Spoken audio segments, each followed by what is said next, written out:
पहले तो हम आपका धन्यवाद देते हैं कि अभी आप में इतना आत्मबल बचा है कि आप अपनी कमी को सभा में रख रहे हैं। आप बहुत मतलब अभी आत्मबल से युक्त है ना, ऐसी बातें समाज में नहीं रखी जाती, हिम्मत नहीं होती ना ऐसा कहना, अपनी कमियों को प्रकाशित किया, तो इसका मतलब कहीं किसी कोने में अभी सत्य का अस्तित्व है। देखो, ये तुम्हारी ही गलती नहीं है, ये संपूर्ण सृष्टि में काम अपना तांडव मचाए हुए है। भाई हम चुप हैं, तुम चुप हो, लेकिन तुम मुखर हो गए तो सबकी दृष्टि तुम्हारे पे जाएगी। फिर लौट के अगर अपने हृदयों में देखा जाए तो कुछ ऐसा ही है सबका जीवन। ओपन हो गई तो फिर मुख में काली पोती, समाज का ऐसा स्वरूप। लेकिन जो काली पोत रहा वो भी अपने हृदय को देखे। काम कोई ऐसा नहीं कि किसी को बख्श दे, उसी को बख्शता है जिसने भगवान को आश्रयदाता मानकर और भजन शुरू किया। अब तुम्हारे प्रश्न का उत्तर देते हैं। ये काम सुख बुद्धि होने के कारण आदरणीय और प्रिय हो गया, नहीं हुआ? सुख मिलने के कारण। आप ईमानदारी से बताओ, क्या आज तक आपको तृप्ति हुई? सच्ची बताना। नहीं। नहीं ना? आज भी वही चाह है जो पहले से थी। इसका मतलब कभी नहीं हो सकती, क्योंकि वहां नहीं है सुख। विचार खुले, जब आपने प्रश्न किया तो इस शरीर में है क्या? इस शरीर में है क्या? मल और मूत्र के ही तो द्वार हैं, जहां छू जाने पर हाथ हमको पवित्र करना पड़ेगा। क्या है? दुर्गंध युक्त, चाहे जितना सुगंधित पेय पियो, भोजन पाओ, 6 घंटे बाद दुर्गंध युक्त मल बन जाएगा। एक मल का द्वार है। चाहे जितना सुंदर जूस और दूध पियो, एक मूत्र बन जाएगा। दोनों के द्वार हैं, मल और मूत्र। उसके सेवन का केवल एक ही मार्ग बताया गया है कि संतानोत्पत्ति रूपी जो भगवान की सृष्टि का क्रम है, उसकी पूर्ति के लिए काम का आदर किया गया है। भगवान ने कहा धर्मयुक्त काम मैं हूं, अर्थात जो ये सृष्टि जनित क्रिया है, संयम के द्वारा संतानोत्पत्ति करने के लिए ये जो पाणी ग्रहण संस्कार किया जाता है, इसकी ये वैराग्य को प्राप्त हो जाएगा, घृणा को प्राप्त हो जाएगा, और वो सत्य मार्ग का पथिक बन जाएगा। पति पत्नी दोनों एक ही धर्म का आश्रय लेकर, भगवद आश्रय लेकर संतान उत्पन्न करना, मानो सृष्टि रूपी भगवान की पूजा करना, बस इतने के लिए काम का आदर है।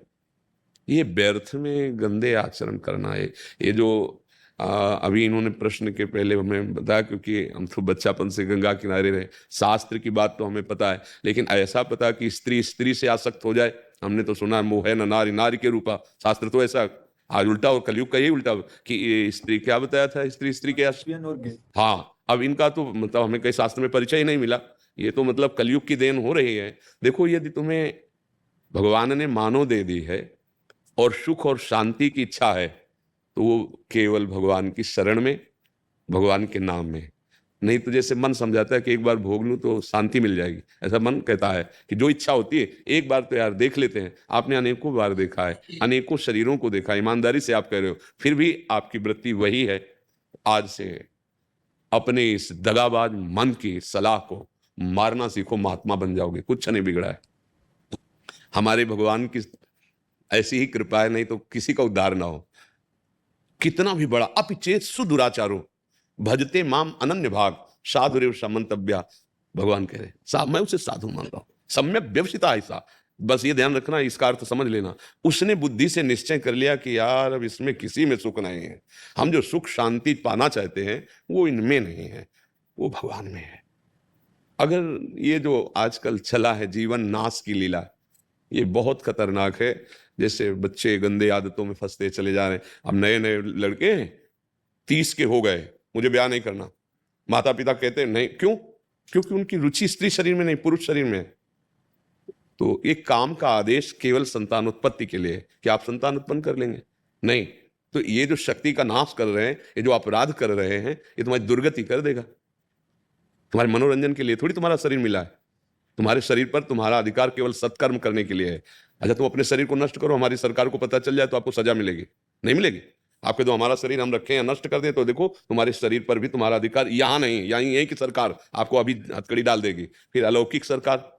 आप मनमानी आचरण करने के लिए नहीं, आपका स्त्री में राग नहीं है, आप ब्रह्मचर्य धारण करते हुए ऐसे तेजस्वी महान बनो, देश की सेवा करो, अपने आत्मा का उद्धार करो जो फंस गई है दुर्गति में। उसको ऐसा थोड़ी कि गंदी आदतों में फंसा के नारकी होनी। कैसे कैसे मतलब आप थोड़ी देर विचार करो, कहां तुम सुख ढूंढ रहे हो, कहां ढूंढ रहे हो?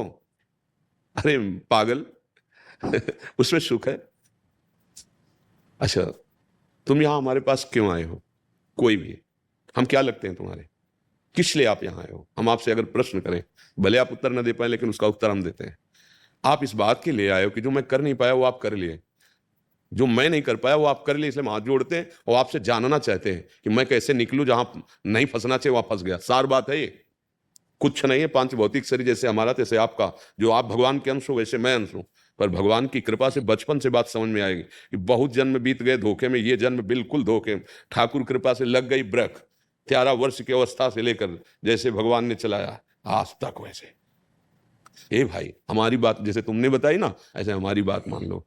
हाँ, सुख मिला, वो सुख मिला जो त्रिभुवन में कभी कहीं नहीं मिल सकता, केवल भगवान की शरण में होकर।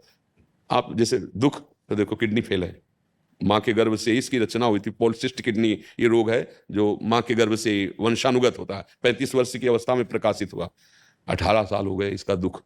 अभी थोड़ी देर में डायलिसिस में जाएंगे।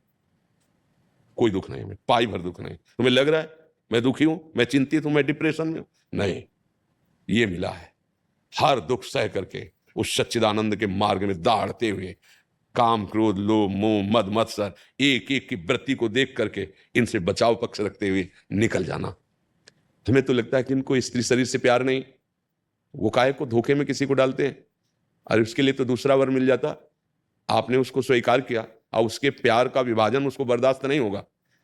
आप समझो उसके हृदय को कितना दुख हो रहा है कि वो जब जान रही मेरा पति ऐसे आचरणों से उसके, अब आपको क्या अपराध नहीं लग रहा? आप सोचो कैसे पापाचरण में उतरे हो, कहां उतरे हो। अभी चांद से निकलो। पारशी